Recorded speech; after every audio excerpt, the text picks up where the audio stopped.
All right, friends, good morning to you here in the city of Fountains. Right now, we're taking a live shot a little less than 2,000 miles away. I can officially say that.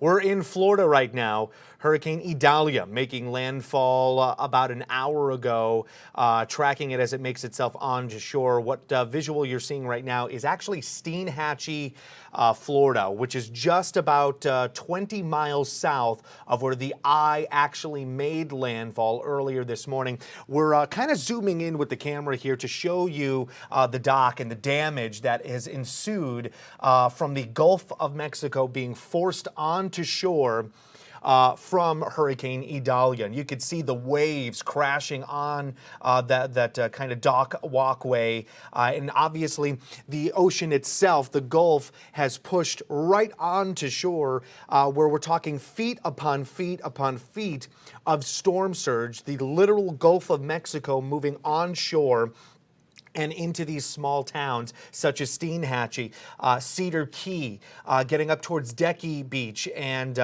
closer to Perry, up into the literal bend of the state of Florida. It's a wild ride, and as we pan out, it just gives you a better idea of what kind of rain and wind that we're dealing with here. This is actually on the backside, technically, of the hurricane now, so we're looking at a weaker portion of Idalia as we speak, but you could see the rain going into the distance. All of a sudden, those trees and those mangroves out towards the north of that camera is just moving and disappearing from the rainfall that comes in. You could also see now the rain bands, that wind pushing the rain off of that coastal kind of area from those waters.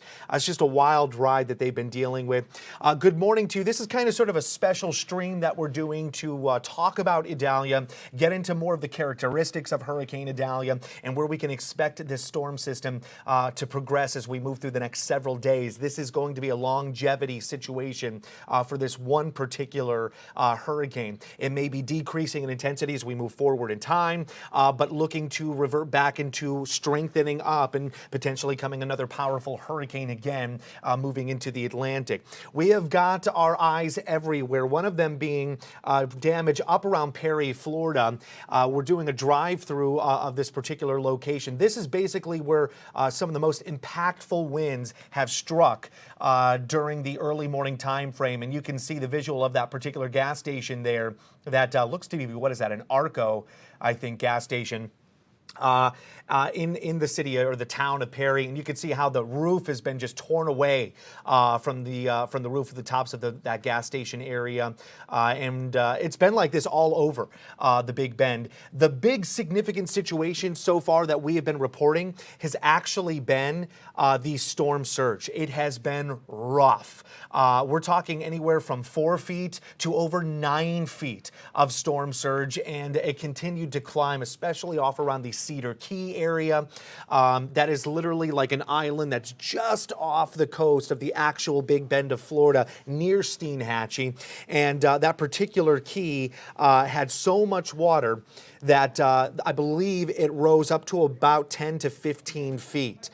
We have what we call stilt homes in these kinds of locations around the Panhandle and the Big Bend of Florida, obviously in these like little islands, these keys of Florida, and they're made for storm surge situations. So what happens is literally the house is built on these 15 to 20 foot stilts, so they're above the sea level there, and they're made to withstand that kind of rise in the water. And I got to tell you, we've been seeing a lot out there. This is just an example of mainland off around Tampa Bay, at least near Tampa Bay.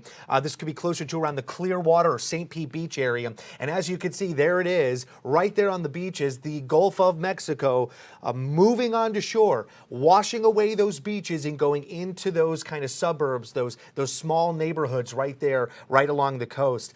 I mean, the flashes of lightning, the high wind in these locations, definitely a significant storm damage threat that has ensued across the state of Florida.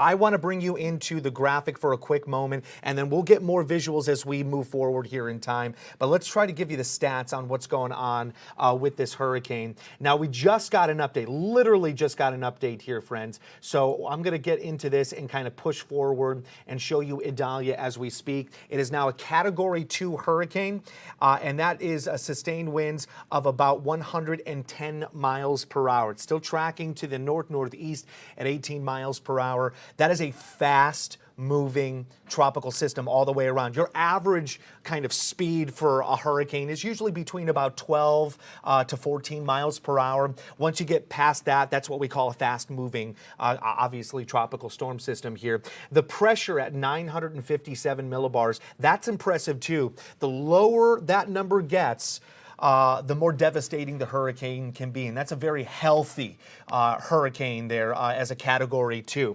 Now, this is where it gets kind of interesting, friends, because as we move forward in time, I've got the actual the cone of uncertainty on Hurricane Idalia. And very quickly here by mid this afternoon, we should continue on with a Category 2 hurricane at about 100 miles per hour sustained winds, moving right up into South Georgia with those significant winds. That's huge. That's unprecedented for South Georgia. Getting into Macon, closer to around Atlanta, when we're dealing with winds coming up to around 100 miles per hour, we're dealing with a completely different topography, and that is a completely different species of tree that's up in that area of the southeast, and it's a completely different root base. Now, when it comes down to, for example, we've had tropical storms and tropical depressions impact areas of South and Central Georgia before, and they have been absolutely devastating to those areas. The reason being is that the trees cannot handle that kind of sustained wind of 40 or 50 or 60 miles per hour, not as a gust, but as a sustained wind. And that just takes down tree after tree after tree. Obviously, when it comes down to it, it's also a bit hillier and a little bit more mountainous as you head up more towards North Georgia and getting into the foothills of the Appalachians. Mudslides, landslides, that's also a big situation out there, and major flooding threats within those areas of the southeast, let alone for the state of Florida. But to be in a situation now, whereas we're going into South Georgia as still a Category 2 hurricane, that's a big deal. That is a very big deal. Let's continue on, though, with the cone here, because there has been talks of the potential of this looping or recurving back into the United States. And that's been a big deal. That has been an absolutely big deal for us. And this is the brand new update, and I'm happy to say that when it comes down to our average models, and we take about 24 different forecast model runs with all these different algorithms, we kind of sort of put them together, and this gives you that idea, this cone of uncertainty of where we could generally see the movement of Hurricane Idalia. As you can tell, it doesn't seem to have an opportunity to recurve back into maybe the state of Florida or perhaps getting into the Carolinas. And the reason being is what our kind of atmosphere has decided to do moving forward. We've kind of sort of slowed down a bit. Hurricane Franklin out there. We've got a significant front that is kind of blocking Hurricane Idalia from getting into the Tennessee River Valley. That's good news. And not only that, you know, our ridge of high pressure that we're going to have to deal with for our holiday weekend that brings in those temperatures into the 90s, that's going to act like a blockade,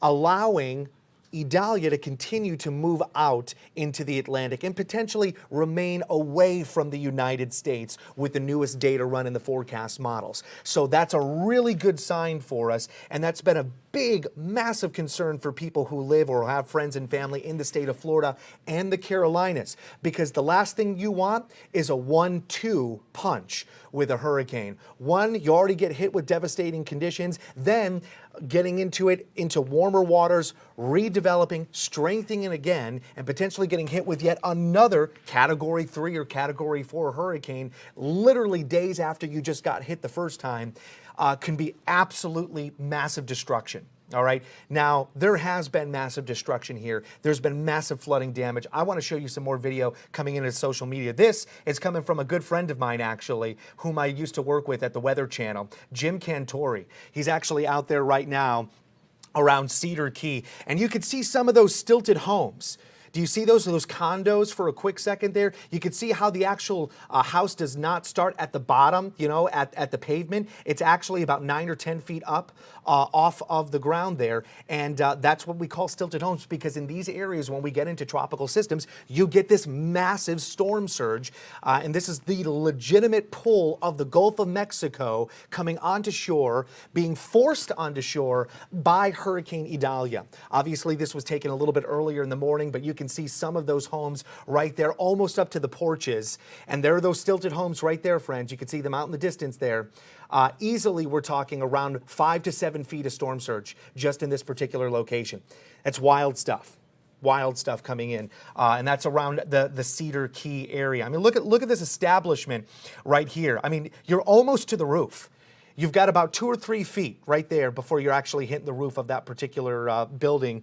And then, of course, you see those homes that are all on stilts. That's why you have these kind of these stairs that go down to the street, because these homes are literally lifted off of the ground because of situations like this. But nonetheless, so great the storm surge.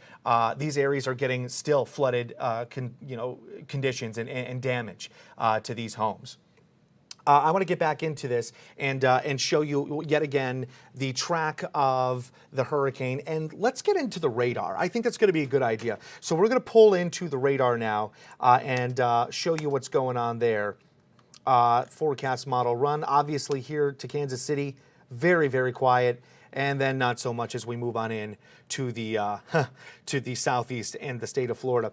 I'm going to pull this back and hold it for you around the time frame that we actually made landfall.